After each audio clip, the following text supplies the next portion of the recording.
Public health authorities are warning Americans to be aware of a dangerous mosquito-borne illness that's hitting the Caribbean islands and other locations overseas. 6 News reporter Hank Cavagnaro has more. They call it chikungunya, a debilitating mosquito-borne virus that can be transferred from mosquitoes to humans back to mosquitoes. Although the illness is primarily found in Africa, East Asia, and the Caribbean islands, the Centers for Disease Control has been monitoring the virus for some time, and because of a major outbreak in the Caribbean this year, many health officials are even more concerned American tourists could bring it back to this country, and it's just a matter of time before it starts to spread within the U.S. Even though there have been recent reports of the illness in states such as Tennessee and North Carolina, all of the infected patients were visiting overseas when they contracted the virus. The virus, which can cause severe joint pain and arthritis-like symptoms, has no cure and no treatment. So the most effective protection is prevention. The best way to avoid any mosquito bite is to do the following. Use bug spray when you go outdoors, especially if you are in a wet or wooded area. Wear long clothing if you will be outdoors for a long time.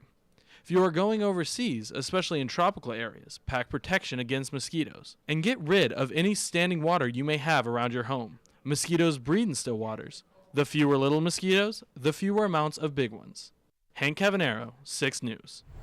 In Douglas County, officials say there have not been any reported cases in the county, but it's still smart to use prevention methods. 2 people have lost their lives in the storm system that ripped through Nebraska on Monday, and more than a dozen others are in the hospital. 6 News reporter Hank Cavagnaro has more about the aftermath of the tornado. 3/4 of Pilger, Nebraska is gone, leveled by a pair of deadly side-by-side tornadoes. Utter shock and devastation. And to see the injuries on the victims that I saw on the ground, I knew that this was going to be a long day and night. James Duncan and his family huddled in his 2-story home. Window got blowed out of our house. Next thing I looked up, the house was gone. At least in the Pilger area, everyone has been accounted for.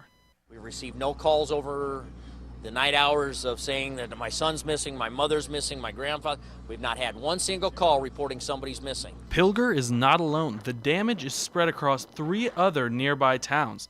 Nebraska Governor Dave Henneman is touring the damage Tuesday. He's already issued a state of emergency, putting the National Guard on standby. In Pilger, the governor will find a town ready to rebuild. This will be a setback, but we'll get something done, I'm sure. We got a motto here that Pilger's a little town, we're too tough to die. Well, we're kind of proof of that. The motto may be too tough to die, but the infrastructure suffered almost a fatal blow. This one small town lost its post office, its fire station, and its city hall. Hank Cavagnaro, 6 News. The National Weather Service says an EF3 tornado struck near Stanton, Nebraska yesterday, and initial survey results also indicate an EF4 touchdown near the town of Pilger.